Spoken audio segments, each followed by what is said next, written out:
ఆహ్, మొట్టమొదటిగా ఈ అవకాశం ఇచ్చిన సంఘానికి మరియు దేవునికి, మీ అందరికీ ఇక్కడ చేరున్న పెద్దలకి, చిన్నలకి అందరికీ నా హృదయపూర్వక వందనాలు. మొట్టమొదటిగా మనము ఒక వాక్య భాగాన్ని చదువుకొని ముందుకెళ్దాం. దయచేసి ఎవరైనా సహకరించవలసిందిగా కోరుకుంటున్నాను. లూకా సువార్త 11 అధ్యాయం 29-32 వచనాలు చదవవలసిందిగా కోరుతున్నాను. ఎవరు చదివినా కొంచెం గట్టిగా చదవండి. లూకా సువార్త 11 అధ్యాయము 29-32 వచనాలు చదవాల్సిందిగా. ఆయన ఇలాగ చెప్పసాగాడు. ఈ తరం వారు ఉష్ణతతో వారై సూచక్రియ నడుచున్నారు. అయితే యోనాను గుర్చిన సూచక క్రియ గాని మరి ఏ సూచక క్రియయు వీరికి అనుగ్రహింపబడదు.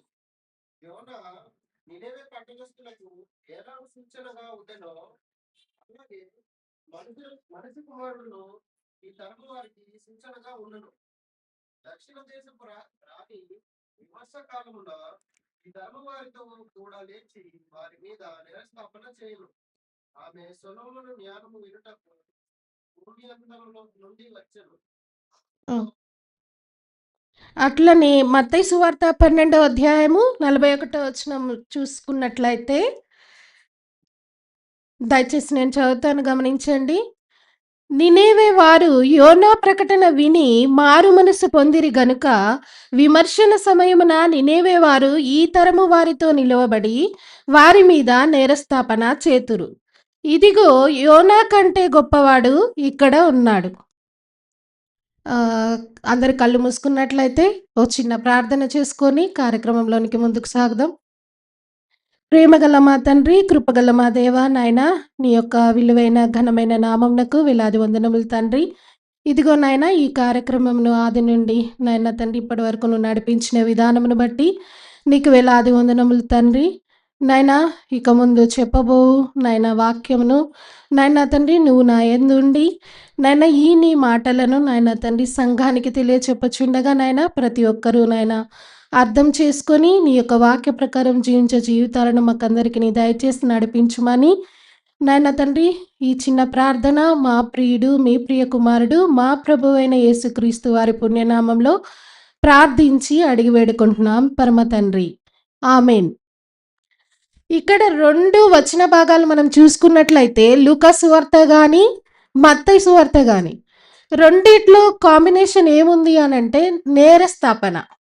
నేరస్థాపన అంటే ఏంటి అంటే ఒక వ్యక్తి నేరం మోపడం.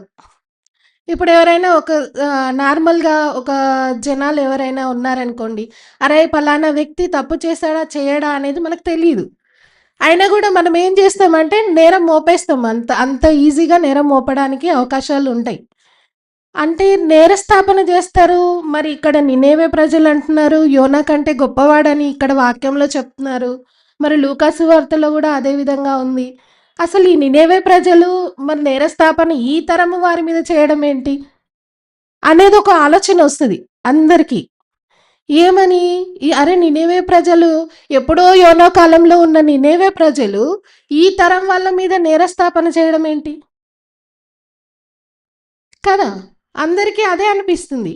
అంటే అసలు నినేవే ప్రజలు ఏం చేశారు, అసలు వాళ్ళు ఎలాంటి వాళ్ళు, అసలు వాళ్ళ గురించి మనకు తెలిస్తే మన మీద ఎందుకు నేరస్థాపన చేస్తారు అనేది మనకు తెలుస్తుంది. కాబట్టి చూద్దాము నినేవే ప్రజలు ఎలాంటి వాళ్ళు అనంటే వాళ్ళు హింసాత్మకులు. వాళ్ళకు దేవుడంటే తెలీదు. వాళ్ళు అన్యులు. అసలు దేవుడంటే తెలియదు. ఒక బాగా దుష్టత్వంలో ఉండిపోయిన వాళ్ళనమాట. అలాంటి వారికి దేవుని వాక్యాన్ని ప్రకటించమని యోనాని పంపిస్తాడు. పంపించినప్పుడు ఆ నినేవే ప్రజలు యోనా చేసిన ప్రకటన విని వాళ్ళందరిలో చిన్నలైనా గానీ, పెద్దలైనా గానీ, ఘనులైనా గూడా ఏం చేశారంటే గోనె పట్టలు కట్టుకొని ఉపవాసం ఉండి దేవునికి ప్రార్థన చేశారు. వాళ్ళ దగ్గర ఏ రాజు అయితే ఉన్నాడో ఆ రాజు కూడా అలాగే చేశాడు. అసలు రాజు వస్తాడా అండి? వచ్చి గోనె పట్ట కట్టుకుంటారా? మనమైతే చేయం ఆ పని.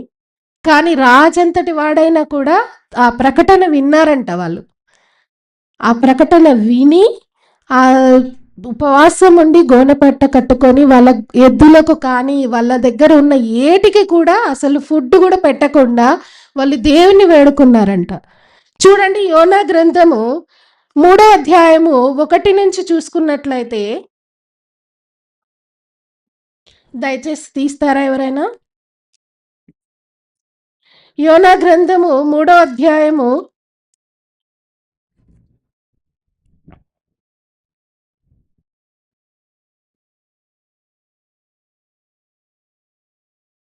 అక్కడ సందర్భం చూద్దాం. నినేవే ప్రజల గురించి సందర్భము అక్కడ ఉంటుంది. దయచేసి ఎవరైనా తీసినట్లయితే యోనా గ్రంథము 3వ అధ్యాయము 3వ వచనము చూసినట్లయితే, కాబట్టి యోనా లేచి యెహోవా సెలవిచ్చిన ఆజ్ఞ ప్రకారము నినేవే పట్టణమునకు పోయెను. నినేవే పట్టణము దేవుని దృష్టికి గొప్పదై 3 దినముల ప్రయాణమంత పరిమాణము గల పట్టణము. యోనా ఆ పట్టణములో ఒక దిన ప్రయాణమంత దూరము సంచరించుచు ఇక 40 దినములకు నినేవే పట్టణమునకు నాశనమగునని ప్రకటన చేయగా, నినేవే పట్టణపు వారు దేవుని యందు విశ్వాసముంచి ఉపవాస దినమును చాటించి గనులేమి అల్పులేమి అందరును గోనెపట్ట కట్టుకొనిరి. అంటే అంతటి యోనా గురించి తెలియని ఒక ప్రజలే మరి యోనా ప్రకటన విని ఇంతగనం చేశారంటే, మరి యోనా కంటే గొప్పవాడు మన దగ్గర లేరా? ఉన్నారా లేరా? ఉన్నాడు. ఎవరు? యేసుక్రీస్తు. ఆయన 33.5 సంవత్సరాలు ఈ లోకానికి వచ్చి ఈ లోకంలో మనం ఏ విధంగా జీవించాలి, మనం ఏ విధంగా ఉండాలి, ఆయన మాటలకు ఏ విధంగా కట్టుబడి జీవించాలి, ఇప్పటి వరకు మనకు అవన్నీ బోధించాడు. మరి ఆయన మాటలకు మనం విలువనిస్తున్నామా లేదా? ఆయన వాక్యాన్ని మనము కట్టుబడి జీవిస్తున్నామా లేదా? ఇప్పటి వరకు మన సహోదరి తేజస్విని గారు చెప్పారు, యెహోవా యందు భయభక్తులు కలిగినుట జ్ఞానమునకు మూలము అని.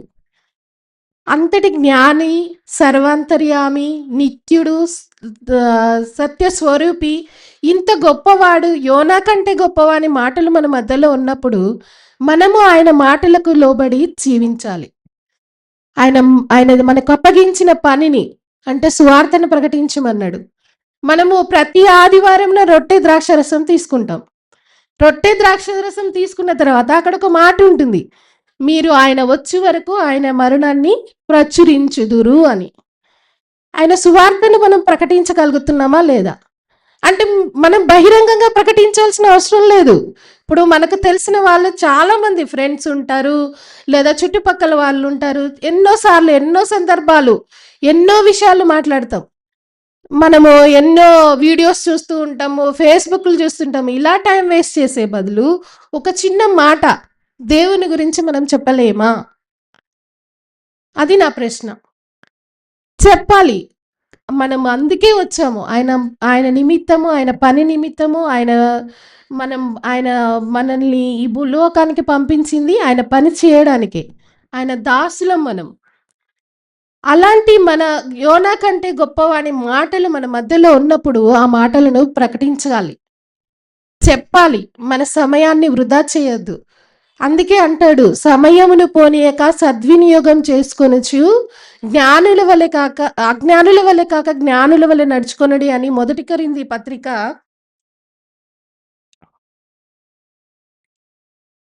5వ అధ్యాయము 15-16 వచనాలు చూసుకున్నట్లయితే అక్కడ ఉంటుంది, దినములు చెడ్డవి గనుక సమయమును పోనీయక సద్వినియోగం చేసుకొనుచు అజ్ఞానము వలె కాక జ్ఞానుల వలె నడుచుకున్నట్లు జాగ్రత్తగా చూచుకొనుడి. చూడండి, ఈడ ఎంత చక్కని మాట చెప్పారు. మనం సమయాన్ని ఎంతో వృధా చేస్తాం. మీరైతే నాకు తెలియదు, కానీ నేనైతే ఇప్పుడు ఈ మధ్య 1 ఇయర్ నుంచి నేను ఖాళీగానే ఉన్నాను, ఏ జాబు చేయట్లేదు. కానీ సమయం దొరికినప్పుడల్లా వాక్యాన్ని చూద్దామా అంటే ఒక్కోసారి వాక్యం కూడా చూడలేకపోతాం. ఏయో వీడియోస్ చూసుకుంటూ ఉంటాం. అలా సమయాన్ని మనం వృధా చేయొద్దు. ఆ సమయం మనకు తిరిగి రాదు. ఇప్పుడు ఈరోజు 25థ్ డిసెంబర్ అండి. ఇన్ని డేస్ వెనకకు పోయినయన్నీ మనకు తిరిగొస్తాయా? రావు. అందుకే సమయం ఉన్నప్పుడే దేవుని వాక్యాన్ని ప్రకటన చేయాలి. అందుకే యోనా కంటే గొప్పవాడు ఉన్నారు ఇక్కడ. అందుకే అంటున్నాడు అక్కడ నినేవే తరము వారు ఈ తరము వారి మీద నేరస్థాపన చేస్తామని అంత క్లియర్ గా చెప్తున్నారు. అంటే నినేవే వాళ్ళకు మనం ఏమంటారు అవకాశం ఇద్దామా? అలా ఇవ్వకూడదు.